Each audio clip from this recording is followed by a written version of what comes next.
Então, hoje a gente tem o prazer de contar aqui com a Naide, da Maxicom, que é uma empresa de TI, estabelecida lá em Toledo já há 20 anos, uma empresa que conta hoje com 100 colaboradores, mais de 5.000 usuários. Então, realmente tem uma história muito bacana para contar.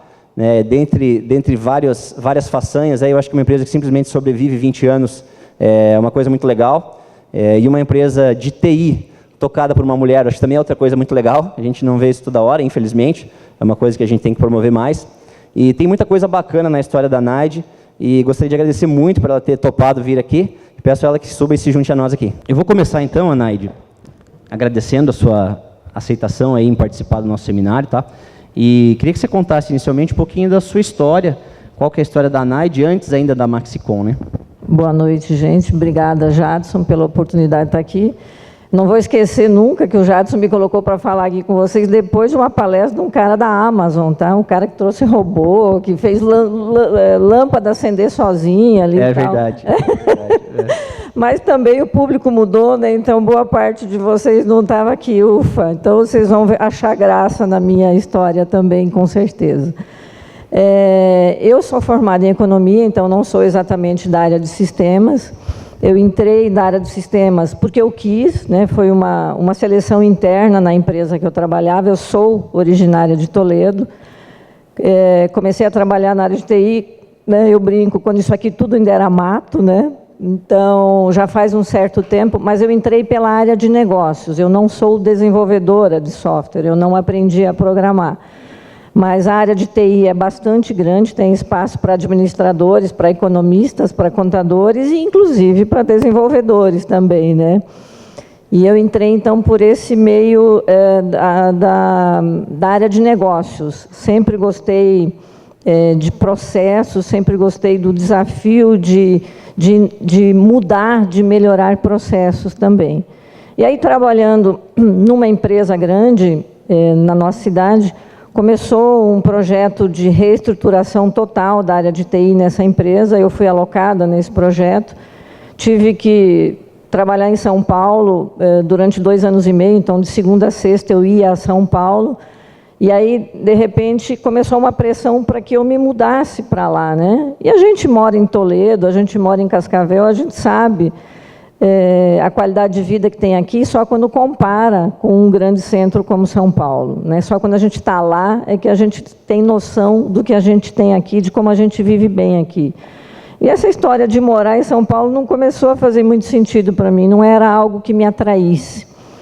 E aí uns colegas meus, inclusive meu ex-chefe na época e mais algumas pessoas, começaram a vir com essa ideia, né, da gente montar em Toledo uma empresa de software, né? Por que não, né? Por que não? Não tinha muito a perder. A gente começou em 99, uma empresa de software, tínhamos na época 2 clientes identificados. Começamos a construir, a modelar um software para agronegócio. É uma região essencialmente agrícola, né? Tem várias agroindústrias aqui na nossa região, então nosso software é voltado para empresas de agronegócio, de agroindústria. E em 1 ano a gente tinha um esqueleto de um software, porque quando a gente começou a empresa, a gente já tinha uma data para implantar a primeira empresa, né? Então a gente chegou nesse cliente com um esqueleto, devia ter 30% do software pronto, né? O resto só tinha as telas atrás, não tinha nada, né? E foi uma experiência completamente absurda, né? Se a gente parar para pensar, a gente não faz. Mas, aos poucos, as coisas começaram a se encaixar e tudo começou a fazer sentido e o software começou a funcionar e a empresa foi se estruturando, né? E aí as coisas foram se normalizando melhor. A primeira safra, quem trabalha com empresa de software voltada para o agronegócio sabe que existem os períodos onde é uma enxurrada de operações, né? Quando vocês veem aquelas filas de caminhões descarregando nas empresas, nas cooperativas ou nas empresas de grãos, é porque já colheram e estão para entregar agora o grão nas empresas, né? Então, imagine, a primeira safra, os motoristas de caminhão, eles queriam, né, ver o nosso pescoço. Onde a gente passava tinha um certo perigo.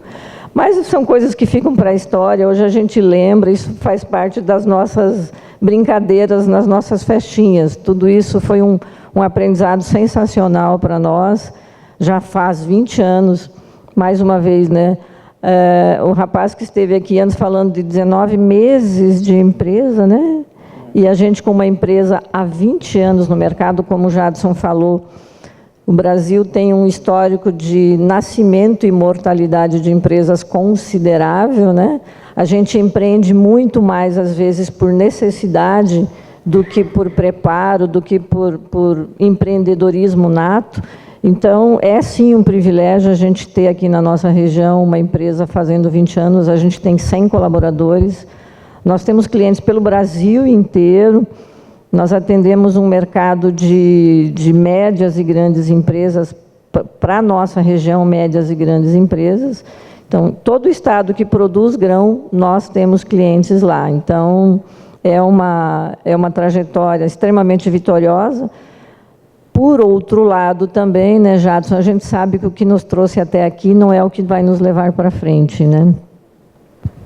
Ô, Anaide, e aí você é formada em economia, certo? Sou economista. E lá em 99 não tinha muita gente ainda formada em computação, como tem hoje, né? Não tinha tantos cursos na região. Mas como é que você fez para conseguir se virar nesse segmento, que é um segmento muito técnico, né? Você precisa entender um pouco do negócio, você procurou se cercar de pessoas que tivessem esse conhecimento? Como que foi a formação da empresa no início? Em termos de processo, a gente tinha um time técnico bastante bom, né? Nós tínhamos um gerente de controladoria, um especialista tributário. Faltavam realmente os desenvolvedores, né? Então, na época, tinha um curso de desenvolvimento de sistemas em Toledo e a gente foi buscar alguns em Pato Branco. A gente foi trazer desenvolvedores de Pato Branco para Toledo, né? Então, a gente importou, na época, né, desenvolvedores para a gente começar a empresa em Toledo. E alguns estagiários, né, da Universidade de Toledo, na época. E aí tem que formar, tem que preparar esse pessoal internamente. A gente hoje ainda na nossa região, né, já antecipando, tem uma defasagem de profissionais da área de tecnologia muito grande nas nossas empresas, né? E uma das razões dessas conversas serem extremamente interessantes é isso, permitir que vocês percebam as oportunidades que a área de tecnologia pode proporcionar para vocês, né? É uma área transversal a todas as empresas. TI permeia a atividade de todas as empresas. Então, aqui a gente tem grandes cooperativas que utilizam softwares, às vezes, de terceiros, outros têm desenvolvimento próprio, e tem uma necessidade muito grande de profissionais. Sem contar que a gente, às vezes, acaba sendo exportador de profissionais ainda, né? A gente já não forma muita gente na área e alguns que se formam acabam indo para outros lugares. Houve uma época que a gente exportava para Maringá, Londrina, Curitiba. Hoje tem gente indo para a Alemanha, para os Estados Unidos, para o Canadá, para a Irlanda, né? Então, é um desafio a gente conseguir reter esses profissionais depois de formados na nossa região. Como eu disse, a área de tecnologia, ela permite profissionais das mais variadas áreas, desenvolvedores, engenheiros de computação, mas também administradores, mas também contadores, né? Então, economistas, inclusive, né? É interessante que hoje a gente está aqui com uma turma de administração, né? E é importante justamente essa multidisciplinaridade, né? Você juntar as competências, pessoal da engenharia, da farmácia, já tivemos aqui em alguns seminários farmácia, computação e contabilidade, né? E às vezes, eu na minha empresa, por exemplo, eu tenho 2 sócios muito diferentes de mim, né? Eu sou da área de computação, tenho um sócio que é formado em administração e um sócio que é formado em matemática, né? Isso ajuda essa multidisciplinaridade. Hoje você também tem vários sócios lá de outras áreas, né? Sim, exatamente. A gente tem contadores como sócios, mas tem também gente de sistemas que são sócios nossos. Nós somos hoje 11 sócios, né? Mas isso ajuda muito, né? Essa multidisciplinaridade das cabeças, isso ajuda muito. Eu achei muito interessante na palestra anterior aqui sobre inovação, né? Sobre as questões coisas que você pode realmente dividir com o seu time de trabalho, que são coisas de mão dupla. Então, quando você tem o conceito, né, de inovação, que você pode ter uma via que vai e uma via que volta, você pode compartilhar com a sua equipe. Quando você tiver um conceito de inovação ou um processo de inovação que só vai, que é uma via de mão única, é uma decisão, então, um pouco mais de maior responsabilidade, que aí é um pouco mais da gestão da empresa. Eu achei bem interessante o conceito, né? Legal. E você me falou também que, em determinado momento, a empresa mudou um pouco de rumo, buscou uma diversificação. Como que foi isso? Quando a gente chegou na área de software para agronegócio, não tinha muita concorrência nesse mercado. O agronegócio sempre foi muito forte no Brasil, mas mais sobre o aspecto de produtores, né? E aí grandes players mundiais aí do mercado. A área de tecnologia não olhava muito para esse mercado, né? De repente, as grandes empresas produtoras de software, a SAP, que é a líder mundial de software, aqui depois a formação da TOTUS, depois a Sênior, todas essas empresas aí começaram a também prestar atenção nesse mercado agro, né? E a concorrência se tornou muito mais acirrada, muito maior. Nesse momento, a gente percebeu que só um ERP, não é só, mas um ERP, a gente precisava também se reinventar como empresa, né? Distribuir os nossos negócios de forma que o ERP não fosse o nosso único negócio. E aí criar soluções menores, criar soluções com uma amplitude de mercado maior. Um projeto de ERP numa empresa, ele mexe com a empresa como um todo, e ele costuma ser um processo um pouco mais demorado. Dependendo do tamanho da empresa, você tem aí de 4 a 8 meses num projeto de implementação de um ERP, porque ele transforma, ele vira uma empresa de pernas para o ar para depois reestruturar e reorganizar toda ela de novo. E isso não é um investimento tão simples de ser feito. Com mais concorrência também, uma empresa lá do oeste do Paraná começa a sentir um pouco mais de dificuldades também para concorrer com players maiores. E aí a gente também percebeu, bom, mas tem uma série de outras soluções complementares que as empresas necessitam que a gente pode atender. A gente também se associou com uma implementadora de soluções SAP em Curitiba, e junto com eles nós criamos um centro de inovação, e aí a gente compartilha com eles, inclusive, algumas soluções nossas que são implementadas nesse universo SAP. Então, nós temos, por exemplo, uma solução de gestão de pátio, que nós denominamos de Dunamis, que também é uma spin-off dentro da Maxicom já, que é uma solução de controle de balança, de fluxo de caminhões, de pesagem, de classificação, de abertura automática de cancela, que fotografa o caminhão, que fotografa o produto, enfim, faz todo o controle da gestão de carga e descarga, não só de empresas de grãos, de qualquer tipo de empresa. Agora a gente está implementando toda a questão da gestão de entregas, né?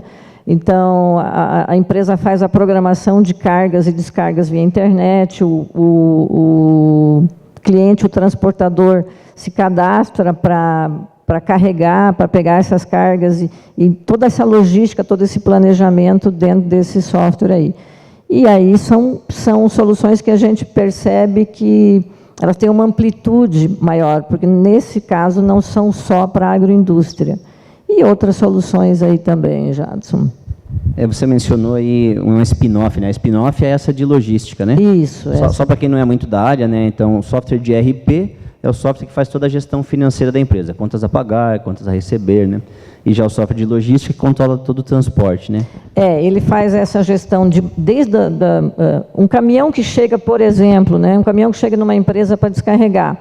Ele passa por todo um processo, um fluxo dentro da empresa. Primeiro, ele tem que obedecer uma ordem de entrada, aí ele passa por um processo de pesagem, aí tem uma classificação do que ele trouxe, aí ele vai para um ponto de descarga, aí ele retorna vazio, enfim, todo esse... E aí, isso com automações onde é possível, né? com o fluxo dele sendo direcionado por cartões magnéticos dentro da empresa, a cancela abrindo automaticamente, essa questão de segurança. As balanças costumam ser pontos muito frágeis dentro da empresa. Soja é dinheiro, milho é dinheiro. São notáveis as histórias de coisas que já aconteceram em cima das balanças. Em empresas familiares, o balanceiro costuma ser o melhor amigo do dono da empresa. Então, são características aí, muito né? Desperdício, muita fraude. Muita fraude. É muito roubo de produto, literalmente. É muita fraude. Isso foi uma oportunidade que vocês perceberam, estando lá vendendo software de gestão, vocês perceberam que essa parte de logística era uma oportunidade. Exato. E aí a gente implementou, nossa solução tem protocolos de segurança muito grandes. Então, tem uma série de requisitos de segurança nesse produto de balança. Legal, legal. A parte de transporte também é uma parte, né, todo mundo aqui já ouviu falar de roubo de cargas, então essa também, motoristas fantasma, então essa é uma área também que a gente consegue, a nossa solução tem uma parte de transporte muito bem resolvida. Então, identificação do motorista, a gente agora já está começando a estudar a questão de identificação por íris, mas por digital, porque tem carteira de motorista falsa, tem uma enormidade de fraudes nesse mercado aí, nessa área. Legal. E aí vocês perceberam essa oportunidade e vocês decidiram criar essa spin-off. O que é uma spin-off? É quando você tira uma empresa de dentro da outra, né? Vocês decidiram criar essa spin-off, mas não sozinhos, vocês foram buscar parceiros, né? Isso é muito típico da inovação aberta, né? Não tentar fazer sozinho e buscar complementariedade em outros parceiros, né? Qual era a competência desse parceiro que vocês buscaram para criar isso? Eles têm acesso a tamanhos de empresas maiores que nossos pela grife SAP que eles agregam ao nome, né? Então, eles conseguem abrir portas que, para nós, são mais difíceis de abrir, né?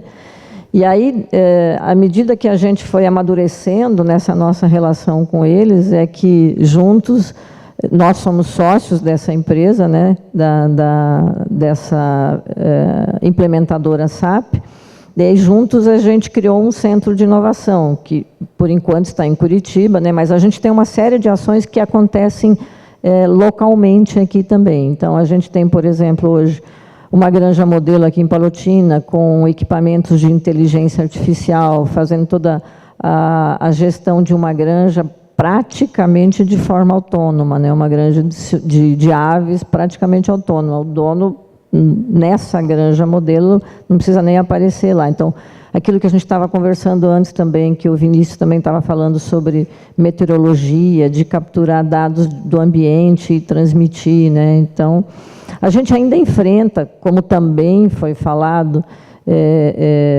na agricultura, no campo, necessidades de conectividade. Não na nossa região isso já é melhor resolvido, mas a gente tem um universo, nosso Brasil é um continente gigantesco, onde tem regiões de acesso muito difícil ainda para essas tecnologias de comunicação, Wi-Fi e assim por diante, né?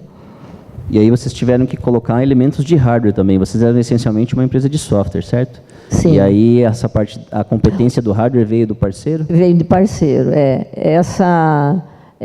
esse nosso centro de inovação, eles constroem equipamentos. Então, sim, aí vem engenheiros, inclusive, dos mais variados lugares. Tem uma boa parte deles, inclusive, que vem do Rio Grande do Sul, né? Nos ajudar nisso aí. Você vê como tem mercado, né? Como a gente precisa desenvolver essa nossa região oeste aqui ainda, né? Verdade, verdade. E aí, nesse processo de inovação, mesmo vocês já sendo uma empresa estabelecida, muita gente não sabe, né? Se você já tem uma empresa rodando, você também pode buscar apoio em entidades de fomento, não é só as startups que podem buscar esse apoio, né? Em algum momento, a Maxicom foi até esses parceiros, FINEP, Sebrae, como foi isso? Nós tivemos aprovado um projeto no Sebrae, né, no Sebrae Tech. E ele é o começo desse nosso produto, desse Dunamis, né? A gente conseguiu aprovar há uns 5 anos atrás, e ele foi o início, foi uma graninha na época legal, né, que a gente pegou para bancar a criação desse produto. Depois ele tomou o tamanho bem maior, mas lá na raizinha dele, sim, a gente se utilizou todo o processo de escrita e submissão de um projeto, né, você idealizar um projeto, então foi muito bacana. O Sebrae tem uma atuação muito boa, inclusive agora, né, eles têm um projeto bem interessante de apoio às startups, né?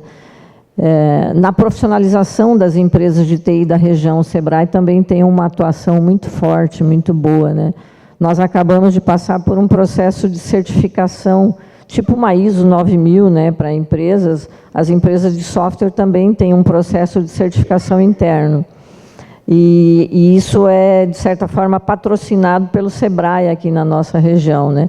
E o Paraná, a região oeste, é referência nesse processo de certificação. E nós conseguimos, semana passada, uma certificação a mais, né? Eles são por níveis, e tivemos a grata satisfação de passar com média 10 em todos os requisitos. Então, foi uma semana muito festiva, de muita comemoração para nós, né? Passamos com louvor no MPS-BR da Softex Brasil, né? Isso nos qualifica, porque os nossos clientes exigem que a gente tenha um padrão de qualidade de serviços, né? Então, é bastante gratificante. Algumas empresas grandes só vão poder usar o seu software se você tiver certas certificações. Exatamente. Né? Eles passam, a gente passa por um processo de classificação com eles. É uma né? forma de atestar a qualidade, né? Exatamente. É um programa de qualidade de software brasileiro. Bacana, muito bacana.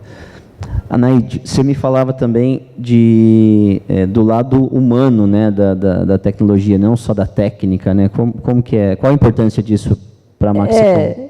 A gente lida com pessoas, né, na área de tecnologia, e as pessoas que procuram a área, né, de tecnologia costumam ser mais pragmáticas, né? Um raciocínio lógico muito mais desenvolvido. E o que a gente percebe? A necessidade de desenvolver nessas pessoas outras habilidades, né? De sociabilidade, de integração, de trabalhar em equipe. E aí a gente tem que começar a prestar atenção, inclusive, em desenvolver essas habilidades dentro das empresas, né? A gente trabalha com equipes multidisciplinares, como eu comentei antes. Então, esse espírito de colaboração e essa abertura para a inovação, a gente percebe que você tem que complementar nas empresas, né? A galera, vocês aí, né, de certa forma, vocês percebem que a ansiedade vem tomando conta, né? Há muita pressa para se conseguir resultados, né? A gente estava falando antes, se chama um Uber, se ele demorar mais que 10 minutos, você já começa a reclamar que é muito tempo, né? Então, trabalhar essa ansiedade na galera, o tempo do aprendizado, isso tudo precisa ser trabalhado pelas empresas. As empresas estão absorvendo uma galera cada vez mais cedo, né? O complemento da formação técnica é essencial, mas esse complemento da formação humana também começa a ser essencial, né? Essa convivência, lidar com pressões, né? Vocês já devem ter percebido que o mundo que vocês estão recebendo, vocês serão muito mais pressionados do que a galera que já passou, cada vez mais. O que regula o nosso universo é a pressa. É a pressa pela entrega, é a pressa pelo resultado, é a pressa pela evolução, e todo mundo quer ser promovido rapidamente, né? Todo mundo quer ganhar mais rapidamente, né? Então, controlar essa ansiedade toda. Eu vi no Twitter essa semana um escritor famoso aí da Califórnia, e o cara fez uma piadinha assim: a minha filha decidiu fazer um estágio, ela vai fazer um estágio no verão agora, mas provavelmente, do jeito que ela vai escolher alguma coisa como um CEO part-time. Não quer trabalhar nada, mas quer o cargo mais importante, né? É uma marca dessa geração nova aí, né? Exatamente. O seu Luiz da Prate, né, que é um cara que eu me inspiro muito nele, né? Ele tirou dinheiro do bolso para bancar um projeto aqui na região oeste. Ele diz que os jovens precisam ter cuidado porque eles pensam que tem uma ótima ideia, e às vezes mas eles podem começar com unicórnio e terminar com um jegue, né? Então, é interessante, né? Muito boa analogia. E como que você faz para filtrar ou para mudar esse comportamento? Não é uma coisa que a gente consegue mudar, ou tem que saber que Esse pessoal mais novo pensa assim? O que vocês fazem efetivamente para poder trabalhar esse lado? A gente tem programas internos lá, né, como é que eu vou dizer? Não é exatamente coaching, mas é um programa de aconselhamento e de preparação. Houve um tempo em que a gente só selecionava as pessoas pelo seu perfil técnico, né? Então, se sabia programar ou se conhecia da atividade, daquela atividade específica, então entrava na empresa. Hoje a gente avalia muito mais potencial. Qual é o potencial e quais são os valores que essa empresa tem. Porque a parte técnica, né, Jadson, de certa forma, ainda é a mais fácil de trabalhar. Agora, você mudar comportamentos já é um pouco mais difícil. Então, você já seleciona as pessoas hoje mais pelo comportamento colaborativo, pelo espírito de equipe, pela percepção de responsabilidade. Então, uma coisa que a gente tem muito também é cada um de nós assumir a responsabilidade pela sua carreira, cada um de nós assumir a responsabilidade pelas expectativas que pretende realizar. Isso não é só um papel da empresa, né? Isso é um papel que a gente precisa alinhar as expectativas, mas é um papel no que todo mundo tem que colaborar, né? Então, como é que eu vou dizer, essa transmissão de responsabilidade para os trabalhadores também é algo que a gente tem que fazer. E uma outra coisa, né, é quebrar essa barreira entre chefe e trabalhador. No Brasil existe muito, e eu falo muito isso lá quando a gente conversa internamente, existe muito essa divisão entre patrão e empregado. Gente, via de regra, nós, empresários brasileiros, somos trabalhadores, e muito. A gente trabalha pra caramba. Contar para vocês histórias do começo da implementação da Maxicom, que a gente varava as madrugadas, a gente vai rir muito. Mas, na época, era dolorido, né? Eu nem gosto muito dessa expressão, na minha época. Eu costumo dizer que, na minha época, daqui a uns 20 anos, mais ou menos. Eu não vivo de passado, eu não sou muito chegada, mas é claro que tem que valorizar o passado. Mas eu gosto muito mais de pensar daqui para frente. Mas muita coisa já foi feita. Essa história de que hoje, realmente, a pressão é muito maior, mas, de certa forma, tem coisas que estão muito mais prontas já do que a gente pegou. Quando você comentou antes, a gente foi buscar profissionais em Pato Branco. A gente tinha para escolher entre 2 linguagens de programação, e aquela que você escolhesse naquela oportunidade, ela era praticamente definitiva, né? Hoje não, hoje as empresas trabalham com 7, 8 linguagens de programação, se constrói uma solução numa linguagem de programação, dali a pouco você tem uma outra solução para construir, você vai ver qual é a que melhor se adapta para aquilo. Isso, né, é tudo novo. Legal, Naide. A gente falou um pouquinho aqui de passado, e você está justamente fazendo alusão aí ao futuro, né? E eu acho muito bacana, já vi a participação de vocês lá no Bioparque, em Toledo, né, que é uma iniciativa de Open Innovation, não deixa de ser, né, tendo um curso de computação lá dentro, com a participação das empresas, né, iniciativa privada. Qual que é a sua visão? O que você enxerga? O que está mudando na região em termos de empresas de tecnologia trabalhando de maneira diferente? O que você enxerga para o futuro aqui da região e da Maxicom inserida nesse contexto?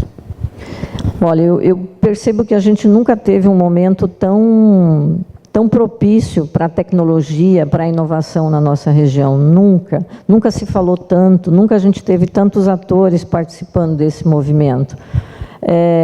Não é só o seu Luiz, embora essa iniciativa seja grandiosa, e, como eu disse, ele é uma pessoa inspiradora e merece todo o crédito, porque ele tirou dinheiro do bolso. A gente só vê isso acontecer nos Estados Unidos. Ele tirou dinheiro do bolso e construiu um prédio. Eu não sei se vocês já estiveram no Bioparque em Toledo, está começando agora, mas ele já tem 2 blocos lá construídos, está começando um terceiro, de dinheiro que ele podia pegar e gastar. E ele tirou e construiu e colocou lá dentro um curso de medicina. O outro bloco, outro prédio, ele está incubando empresas de inovação. Tem alguns colegas aqui que já têm empresa incubada. A Maxicom foi uma das primeiras. Nós tivemos a grata satisfação de ser uma das primeiras empresas a ser incubadas dentro do Bioparque. Eu tenho certeza que essa vai ser uma um processo que está só começando, mas que vai literalmente transformar a nossa região. Lógico que isso não é de uma hora para outra, né? A gente vem de uma região essencialmente agrícola, metal mecânica, alguma coisa assim, mas nossas cooperativas têm uma atuação muito forte aqui. Então, a agroindústria é muito relacionada com o que a gente produz no campo aqui. Mas a gente pode muito mais do que isso. A gente pode, com a tecnologia, com o capital intelectual, com vocês que estão aqui, a gente pode... 1 quilo de soja custa quanto? 1 quilo de chip de computador custa quanto? 1 quilo de soja, um saco de soja deve estar custando R$ 85, R$ 90. 1 quilo de chip de computador, 1 quilo de um equipamento de inteligência artificial, meu Deus, sabe? E a gente tem esse capital intelectual aqui. Então, agora a gente está vivendo um momento que está tudo... os olhos estão voltados para a tecnologia. E isso vai produzir frutos. Claro, como eu disse, vai demorar um pouquinho, não é tão simples assim. A gente tem ações que precisam ser do governo, ações que precisam ser públicas, né? Voltadas à educação, ao ensino.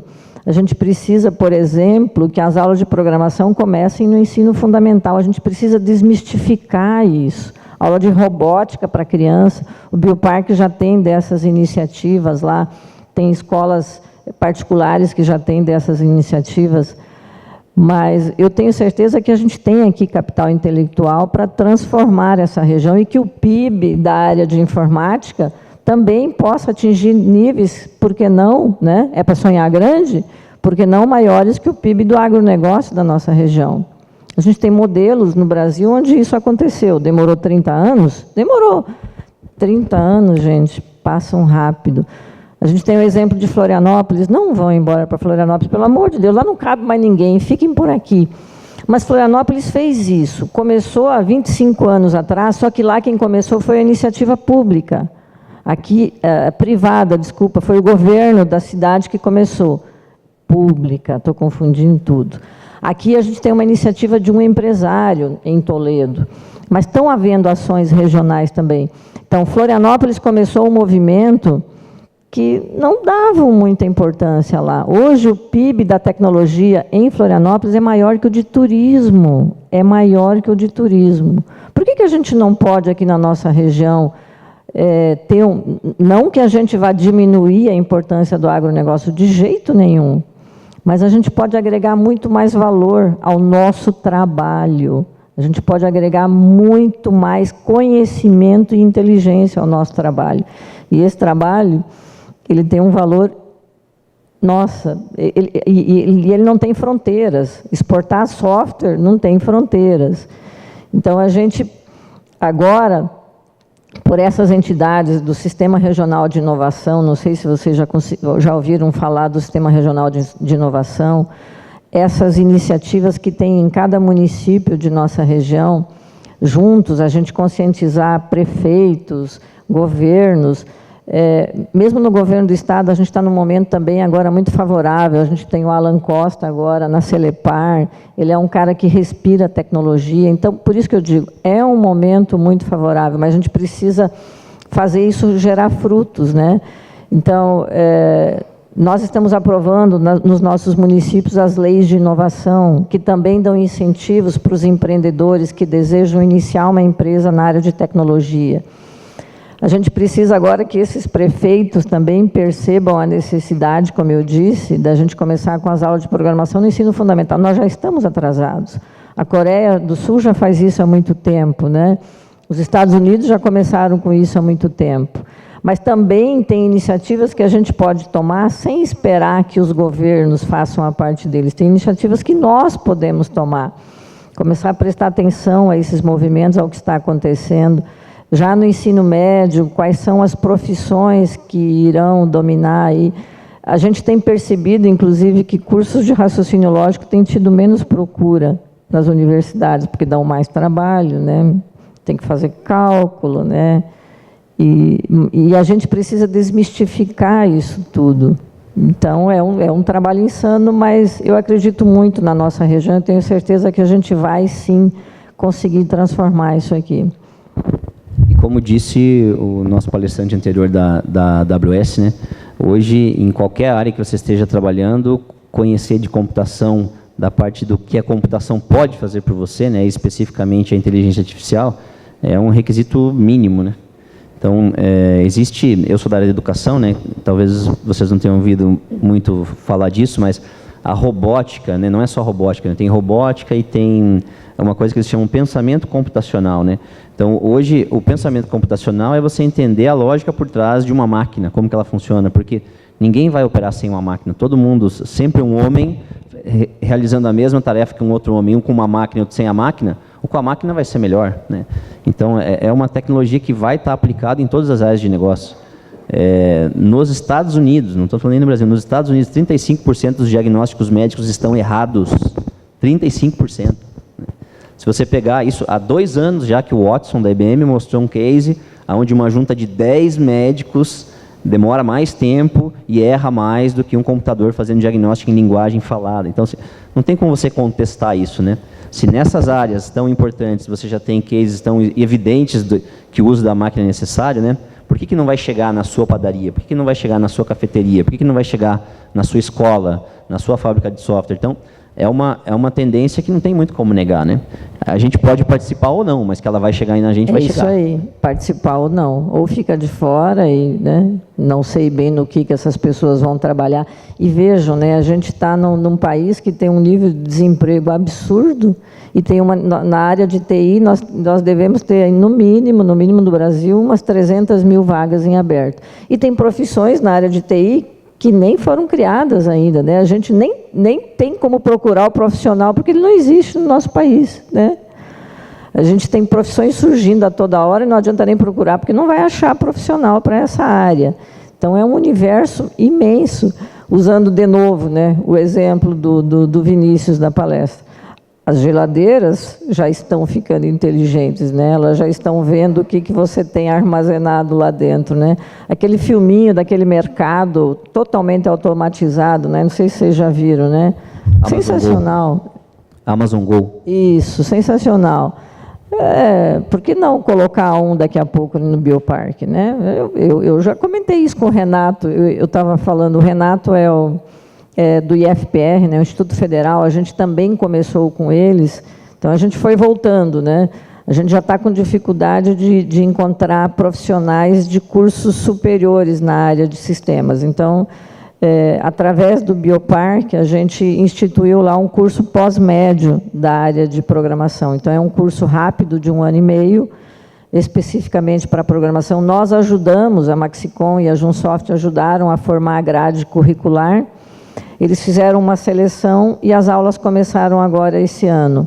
A gente já está na pressão deles para que tenha uma segunda turma. E o seu Luiz, você conhece ele é alucinado, né?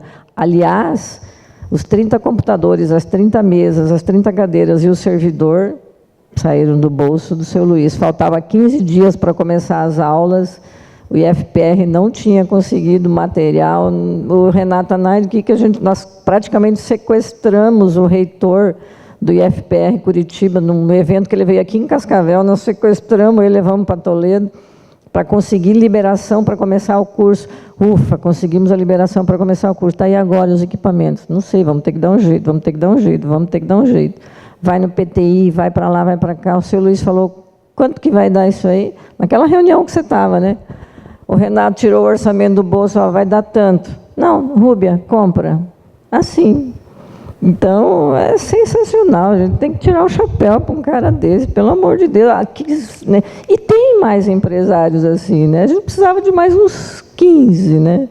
Mas, enfim, vamos começar com esse aí, né? Quem sabe ele motive os outros aí, né? O fato de ter um na região, como o seu Luiz, e não tem só um, tem vários, né? Mas eu acho que é uma personificação de uma ideia que está acontecendo e que é irreversível, né? A gente viu recentemente, no ano passado, aqui, o Show Rural Digital da Copavel, que foi uma ação em que muitos elementos do ecossistema participaram, nós aqui do Iguaçu Vale, o ASIC Labs, Unioeste, Fundetec, PTI, o PTI de Foz veio, então está caindo esse bairrismo, Toledo versus Cascavel versus Foz versus Medianeira, o SRI é uma iniciativa regional, onde o seu Luiz vem aqui, a gente vai lá, o PTI vem aqui. Então, isso está acontecendo, né? Uma coisa que eu gosto de ver é a medição do índice das tias que sabem o que é startup. Tá? Esse índice das tias que sabem o que é startup só aumentou enormemente depois do Show Rural Digital.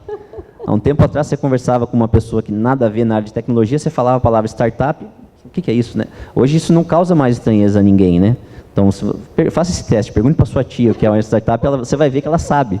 Tá? E isso está acontecendo, é um inconsciente coletivo que acontece, então várias pessoas estão falando das mesmas coisas. Então as empresas estão buscando, a Unimed vai fazer o seu segundo hackathon. Então é um hackathon aberto, onde abre para a comunidade. O que é um hackathon? Coloca lá alguns problemas dentro da área médica, nada a ver com programação, e chama a comunidade para resolver aqueles problemas. Tá? A Copavel fez dentro do Show Rural Digital um hackathon chamando um monte de mentor, um monte de equipe lá, dando a premiação, até acho que o Rafael está por aqui, né? Cadê o Rafael? Ergue a mão aí. O time dele que ganhou, vão ganhar uma viagem para o Vale do Silício em setembro, né, Rafael? Em setembro, então vão 5 pessoas da equipe deles, vão para o Vale do Silício conhecer a inovação lá. Então isso está acontecendo, pessoal. Tá? E o Rafael, salvo engano, não é da área de tecnologia, você é da administração? Administração, então, todas as áreas estão sendo disruptadas, as que ainda não estão, vão ser. Então, ou a gente pode participar disso, ou a gente pode ser disruptado por essa onda que está chegando. Tá? Então, nunca teve um momento tão bom para se empreender e para se inovar. Então, a mensagem, eu acho que é nada mais forte do que uma ideia cujo tempo chegou. E a gente vê, por cases como o da Anaide, do seu Luiz e vários outros que a gente vê acontecer, que a hora é agora. Então, aproveitem aí, quem está novinho aí, agora é hora de mergulhar nessa onda, para que daqui a 20 anos vocês estejam contando a história de vocês aqui e dizendo assim, no dia que a Naide falou uma coisa lá, eu me empolguei e resolvi abraçar. Você falou do hackathon, do Show Rural, né? Nossa, o primeiro ano, né, que teve, né, e já foi uma movimentação danada. O nosso pessoal também participou, não ganharam, né, ficaram em 4º lugar, alguns dos competidores lá. Mas é uma experiência fantástica, né? É uma maratona, né? de pensamento e de trabalho em equipe, também de desenvolvimento, e é sensacional. Né? É o que se disse, Jadson, a gente precisa levar essas informações todas aí, multiplicar isso, ter os formadores de opinião, e vocês são formadores de opinião, certamente. Então, auxiliar as pessoas a escolherem atividades que tenham a ver com esse universo que está em crescimento, que está em expansão. Na dúvida, vai para a área de sistemas, pelo amor de Deus, vai para a área de sistemas. Eu contratei 2 engenheiros civis, estava contando isso para o Jadson. Meu filho desistiu de engenharia no 4º ano, e só me falou depois de 1 ano. Ele mora em Florianópolis, né? Ele foi para Florianópolis, né? E aí ele me falou assim, mãe, eu não estou mais fazendo engenharia civil. Eu falei, como assim não está mais fazendo? Então, eu desisti. Mas você está fazendo estágio? Sim, mãe, eu estou fazendo estágio. Mas no que você está fazendo estágio, então? Então, mãe, eu fiz vestibular de novo, passei em ciência da computação, comecei a fazer a faculdade em fevereiro, em abril eu arrumei estágio. Agora, falei com ele essa semana, eu falei, Vinícius, contratei 2 engenheiros civis para trabalhar na Maxicom na área de desenvolvimento de software. Bom, melhor assim, mãe, eles não vão trabalhar no Uber. Nós estamos vivendo um momento de transformação. O nosso país também, lógico, tem isso. A gente vive essa crise da construção civil, mas isso vai acontecer. Engenheiros de produção também, isso vai acontecer. E é interessante, porque é uma profissão que sempre esteve no topo, sempre esteve lá em cima, vejam lá. E agora eles estão vindo para a área de sistemas, ótimo. Eles vêm com um raciocínio lógico muito bom, com habilidade de cálculos muito boa. A gente aproveita uma série de características deles, né? Vamos lá. Então, a área de TI tem oportunidades para todos os gostos. Tem muita coisa para ser feita ainda. Desde trabalhar com inteligência artificial, desde trabalhar com processos, desde trabalhar com internet das coisas, né? Cafeteiras inteligentes, né? Geladeiras inteligentes, máquinas de lavar. A gente viu aí de novo, né, o filme da Amazon. Não tem ninguém trabalhando nos armazéns, é tudo automatizado. Essas pessoas vão precisar aprender a trabalhar com outra coisa. E aí? no que essas pessoas vão trabalhar? Em profissões que nem existem ainda, vocês já devem ter ouvido falar isso. Estão nascendo um monte de profissões por aí, né? A nossa revolução educacional no Brasil já está atrasada, né? A gente tem uma outra historinha, né, Jadson? Não sei quanto tempo nós temos ainda, que se um médico do século XVIII entrar numa sala de cirurgia do século XXI, ele vai perceber uma enormidade de transformações. Se um professor do século XVIII entrar numa sala de aula do século XXI, ele não vai perceber muita diferença. Pouca coisa mudou, né? É verdade. Eu sei que o pessoal que está com o ônibus aí tem pouco tempo, então vamos abrir um pouquinho para perguntas, para eles poderem interagir aí. Vamos lá, pessoal. Agora com vocês. Perguntem, gente, pelo amor de Deus, faça alguma pergunta aí para mim.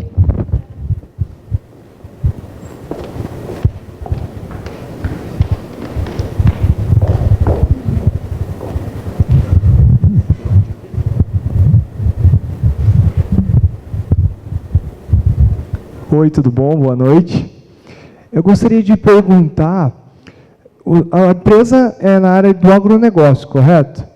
E eu sei que o TI hoje é muito forte, existe uma grande gama de empresas que trabalham já na área do agronegócio, né? Várias startups, principalmente com irrigação e entre outros. Eu gostaria de saber se existe oportunidades para engenheiros agrônomos, como a senhora já contratou também engenheiros civis, que gostam dessa área de TI e conhecem também um pouco de programação, né, PHP e outras linguagens, Python, R. Tem enfim. muito, tem muito. Assim como o contador que conhece programação é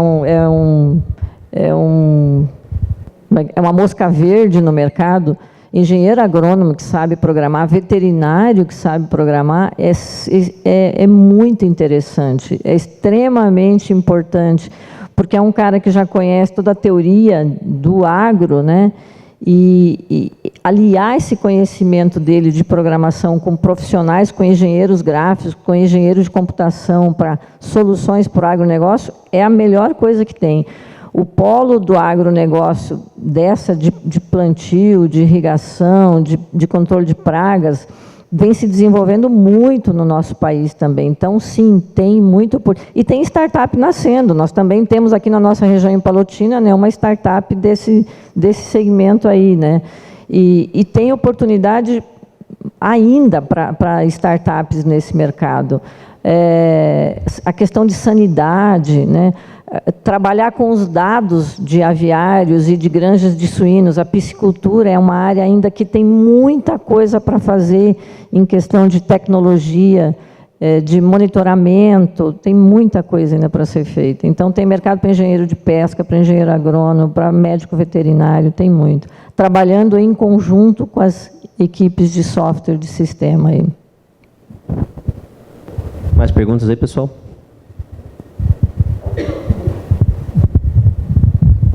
Boa noite, Anaís, tudo bem? Eu sou Vanessa, trabalho como analista de suporte numa empresa em Rondon, a Work Sistemas. Nós desenvolvemos soluções para ponto eletrônico, né? E a minha pergunta, na verdade, é uma curiosidade. Quanto tempo vocês demoraram para fazer a certificação do MPS-BR? E se vocês tiveram algum subsídio do SEBRAE, de algum percentual? Também fizemos com subsídio do SEBRAE, bem lembrado, bem colocado. Obrigado pela pergunta. Foram 18 meses. 18 meses. Foi muito tempo. Porque nível A ou G, né? Nós pegamos o serviço do nível G. Então, são 18... A gente já tinha conseguido uma certificação, né, de processos, não de serviços, né? E agora a gente pegou de serviço. E você vê que coisa incrível, né? Eu também disse isso internamente. Nós somos empresas que provocam mudanças nos outros, mas para nós aceitarmos as mudanças internamente, rapaz, tem que quebrar cada parede, tem que mudar cada cabeça, as pessoas resistem. Sim, na oportunidade que a gente teve de conversar com o Wagner, que é do SEBRAE de Londrina, se eu não me engano, ele comentou que um dos pontos mais difíceis realmente é a questão da cabeça das pessoas. Exato. Quando a gente vai implantar sistema, né, a gente chega nas empresas e diz assim, olha, minha gente, 1/3 de um processo desse aqui é software, o outro são as pessoas e os outros são os processos. E é bem assim mesmo, 1/3 de qualquer mudança que a gente vai fazer, a gente precisa vender ideia para as pessoas, elas precisam comprar aquela ideia, elas precisam saber que aquilo realmente vai melhorar o processo delas. Porque a gente realmente desmonta para montar de novo. E o MPS-BR, ele também faz isso, ele questiona muito. Desenvolvedor não é muito ligado em escrever, e um mínimo tem que escrever, né? O básico tem que escrever, porque aquilo tem que ficar para que o próximo saiba qual é o processo que ele precisa seguir, né?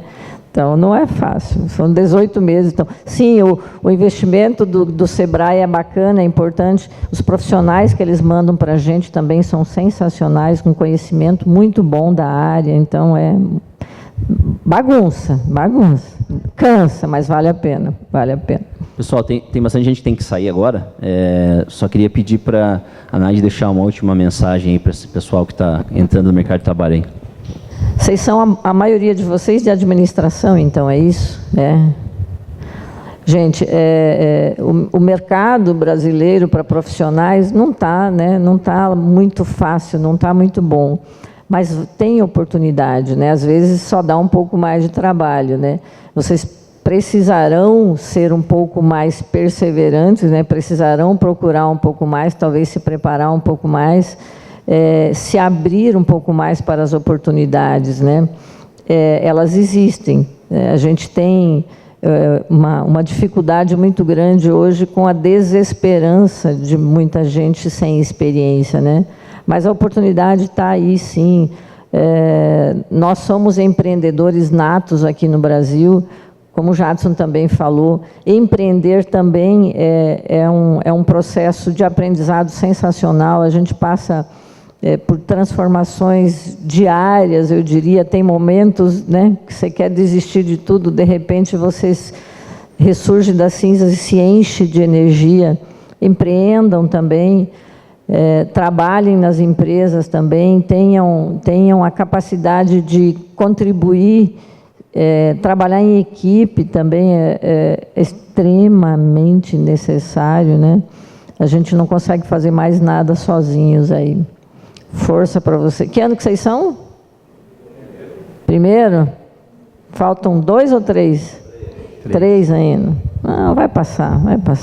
Que bom, tem bastante coisa para aprender ainda. Tem bastante coisa. Sejam pacientes com os professores de vocês, por favor. Pessoal, eu vou pedir então uma salva de palmas, depois a gente continua com mais perguntas, tá? Obrigada, gente. Obrigada. Valeu. Espero que vocês tenham gostado. Obrigada a vocês por terem ouvido aí, tá? Pessoal, boa aula. Quem quiser ficar mais um pouquinho, tem pelo menos mais 1 ou 2 perguntas aqui, tá? Quem não tiver com o horário apertado aí. Obrigada, Jadson. Bom, parabéns pela palestra. Eu sou professora da UniOeste, sou economista, né? Fiquei feliz dou aula para o curso de economia. E fiquei feliz de ver aí uma economista, um CEO, parabéns. A pergunta que eu vou te fazer é o seguinte: nós estamos aí engajados, né? Eu faço parte do Iguaçu Valley, do SRI. A gente tem tentado integrar bastante os nossos alunos nessa questão do empreendedorismo. E eu perdi um bolsista lá para Floripa, né? Ele é da ciência da computação, trabalhava comigo num projeto. A gente meio que tem trabalhado à distância, mas eles falam muito da questão do salário, né? Eu queria que você falasse um pouco sobre isso, porque falar assim, o custo de vida lá é muito mais alto, e não é. Eu estive lá e o custo de vida lá não é tão mais alto assim. E o salário lá é bem melhor do que aqui, né? Como você vê isso? Porque, queira ou não, essa meninada de hoje, eles são imediatistas, né? Eles são imediatistas. Como que você, tendo uma empresa com tantos colaboradores, como é que você vê isso? Da gente não perder tantos talentos por causa disso?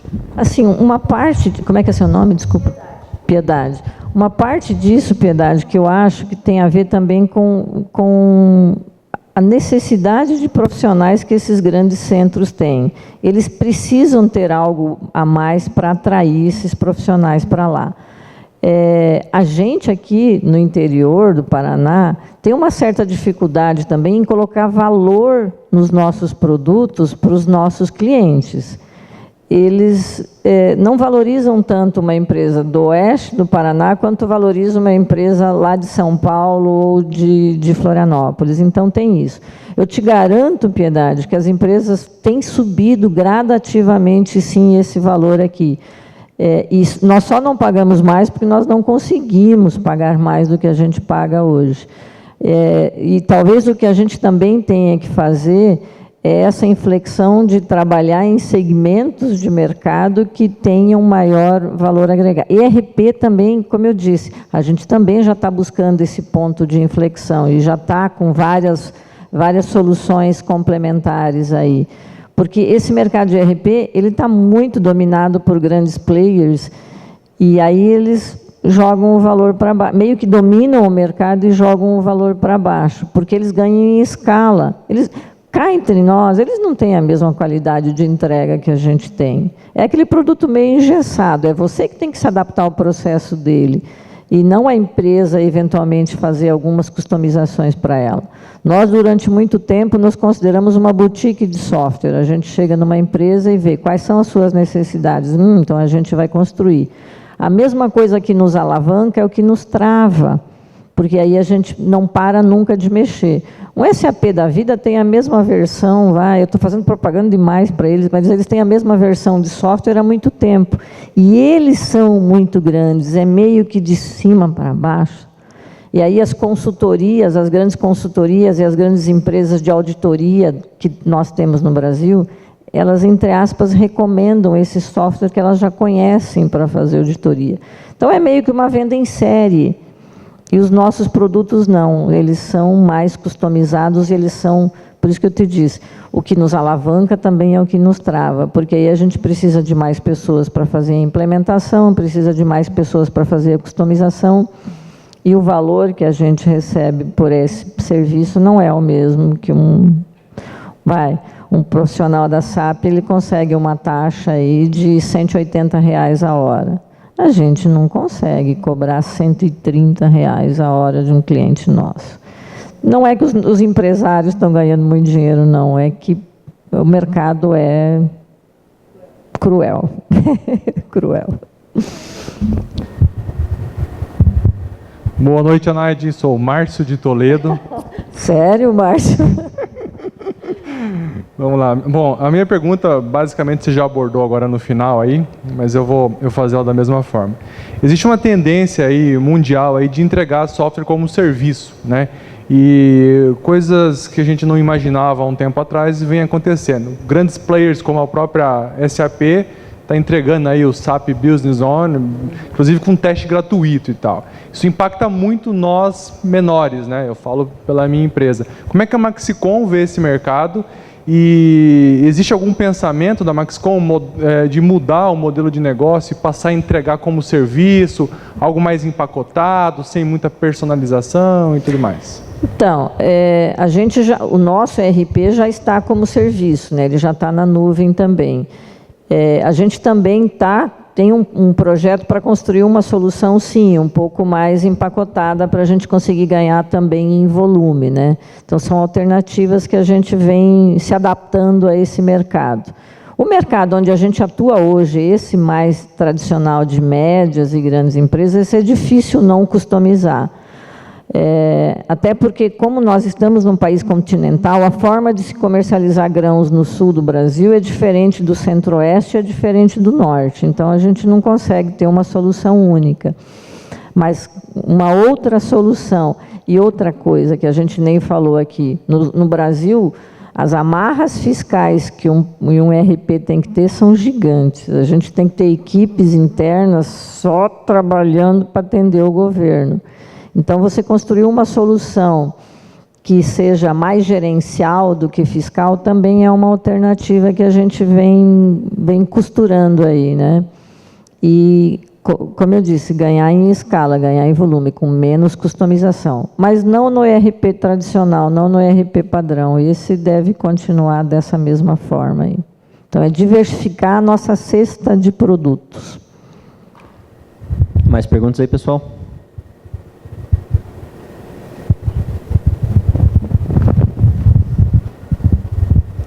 Boa noite. Eu gostaria de saber como que a Maxicom fez para se colocar no mercado, para ser reconhecida da forma que ela é reconhecida hoje, se ela fez algum investimento em marketing, como que foi essa situação? O nosso grande marketing são os nossos clientes, né? A gente tem uma relação muito duradoura. Esse nosso primeiro cliente que eu comentei aí na história, que a Maxicom de certa forma surgiu por conta de dois, os dois ainda estão conosco. Então a nossa relação com os nossos clientes ela é muito duradoura, né? Houve um tempo em que só essa propaganda orgânica de um cliente por outro foi suficiente. Agora, a gente já começa a investir muito mais. Agora não, de um tempo para cá, a gente se obriga a investir muito mais, a ter uma área de marketing específica, a ter pontos avançados no Mato Grosso, por exemplo, que é uma região onde a gente ainda percebe uma demanda, uma necessidade muito grande por softwares, né? E aí a gente ter pontos avançados lá com essa polarização do marketing por essas regiões aí. Então, o nosso melhor marketing continua sendo o nosso cliente, tanto que quando a gente tem projetos importantes para fechar, a gente leva esses possíveis clientes nos nossos atuais clientes. A nossa relação com os nossos clientes é muito próxima, né? Muito boa. A gente tem certeza que a nossa solução de originação é uma das mais aderentes ao mercado. Então, a gente tem que ganhar mostrando mesmo e mostrando funcionando na prática, né? Não é com um PowerPointzinho aí, né? Muito bom, né? É o que todo mundo fala, mas nem todo mundo faz, né? Mais alguma pergunta? Temos tempo para mais uma aí. Quem tem uma bem boa aí, guardada? Estava guardando para a próxima palestra.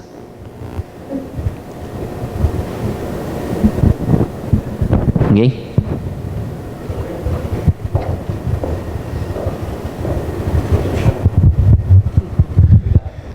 Boa noite, obrigado pela sua apresentação, foi muito inspirador, eu acho, para todo mundo.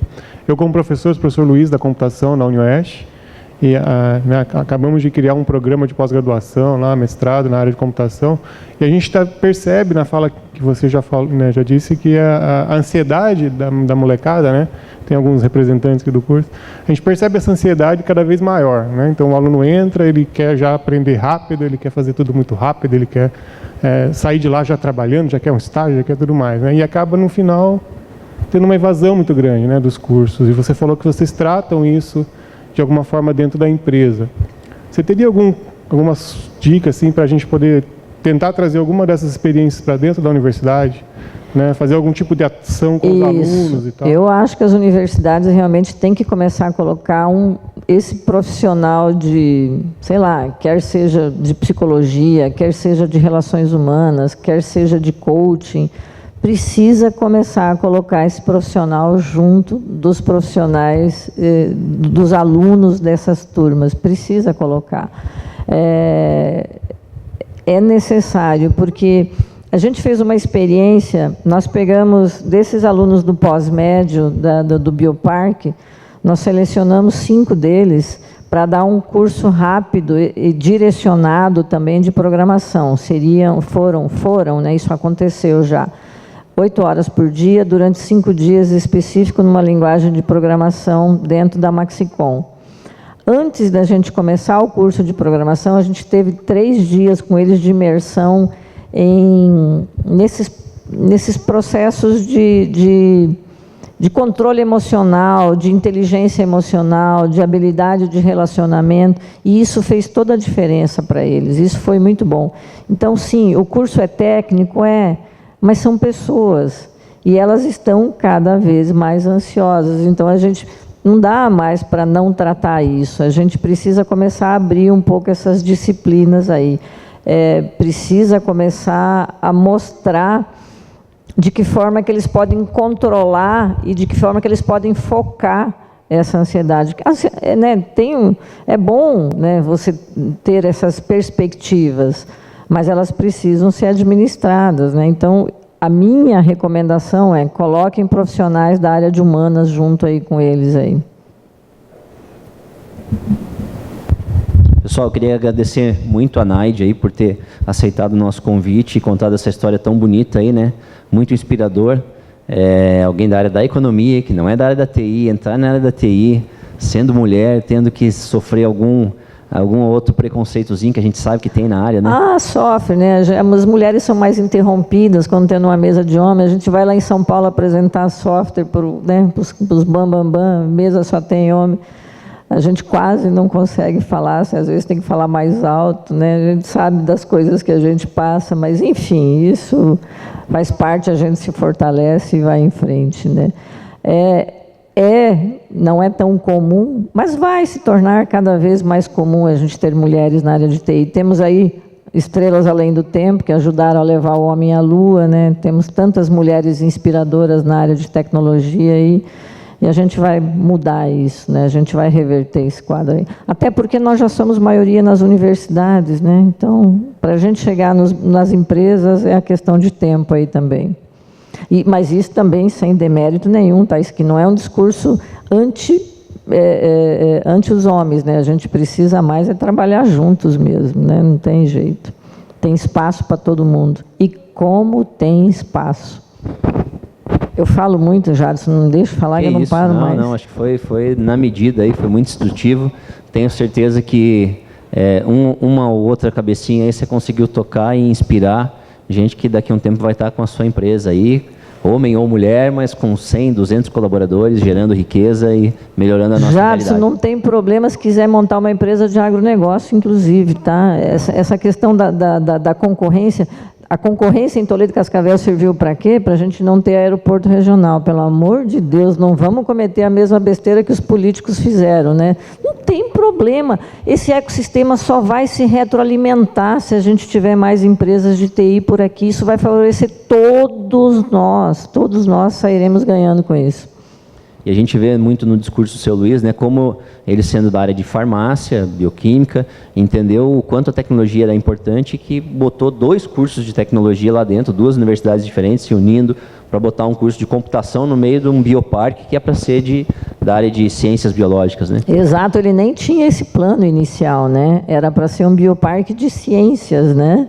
E aí, de repente, ele percebeu a tecnologia, né, o Iguaçu, o núcleo de TI de Toledo chamou ele para um evento, né, o Big Data, e ele foi contagiado naquele momento ali, percebeu a oportunidade que ele tinha de incluir a tecnologia dentro do bioparque. E agora ele pretende trazer um curso de graduação, né, de tecnólogo, mais um ano de bacharel, mais um ano de engenheiro, e depois isso vai virar mestrado, vai virar doutorado, e a gente vai multiplicar isso aí. Legal, é isso aí. Então a gente está vendo aí a mudança acontecendo na nossa cara, né? Ou a gente fica só assistindo, ou a gente participa dela, né? Bom, para quem quiser saber mais, tá? Quem quiser se envolver mais nesse movimento, então nós temos na nossa cidade aqui o Iguaçu Vale e de uma forma mais regional o SRI. O Iguaçu Vale se reúne toda quinta-feira aqui na SIC, das 8 às 9h30 da manhã. A partir das 7h20 já tem uns mais assíduos ali, mais guerreiros como o Sidney, que já está ali no Dussan, o Sidney, o Carpes, estão sempre... O pessoal perde o sono, né? Depois de uma certa idade, o pessoal já não consegue mais ficar em casa, né? Não consegue dormir. Os dinossauros da tecnologia. A partir das 7h20, aqui do lado, no Dussan, tem um barzinho ali, então já tem um cafezinho, pão de queijo, e a partir das 8 a nossa reunião aqui. Então, sempre trazendo alguém da comunidade acadêmica, ou alguma startup, ou empresas que estão divulgando seus programas de inovação. Tá? É sempre um bate-papo mais descontraído, não é tão formal quanto isso aqui, todo mundo tem a possibilidade de falar. Sempre lembrando, os nossos princípios são contribuir primeiro antes de receber, são ações de longo prazo, lideradas por empreendedores e com visão sempre de cooperação. Tá bom? Esse é o espírito que a gente tenta colocar no Iguaçu Vale para fomentar cada vez mais o empreendedorismo e a inovação dentro da nossa cidade. Então, lembrando, mesmo que você não seja da área de tecnologia, mas se você vai empreender, seja economista ou administrador, empreender dá um trabalho do caramba, tá? Você não fica rico mais rápido e não trabalha menos. Então, já que você vai empreender, pelo menos empreenda com inovação, que a tua chance de ter uma coisa mais escalável é maior, tá bom? Obrigado novamente, uma salva de palmas aí para a Naide. Obrigada, gente, obrigada. Foi um prazer conversar com vocês, tá? Até a próxima, gente. Obrigada.